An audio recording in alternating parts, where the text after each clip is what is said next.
How to use the Respimat style inhalers, such as Spiriva Respimat or Spiolto Respimat. These inhalers, I need to explain that basically are activated by twisting this bottom part. You press this little button, you twist it once, and this activates the inhaler. This will release a mist. You open up the top with your thumb, and that will show you this button. Once you press this button, you will see that it will release a mist, as you can see. This is what you need to inhale. So in order to inhale this, you first have to activate it, and then you empty your lungs of air. And as you're starting to breathe in slowly, you press the button and you'll basically catch this little mist slowly as it's being released. It looks a little bit like this. So I'll activate it again, twisting the bottom. It's activated, and then I'll breathe out, press the button as I'm slowly inhaling. It looks like this.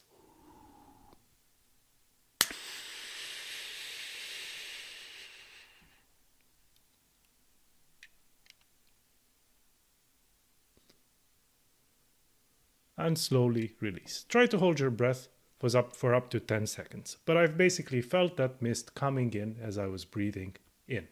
And then you close and you are done.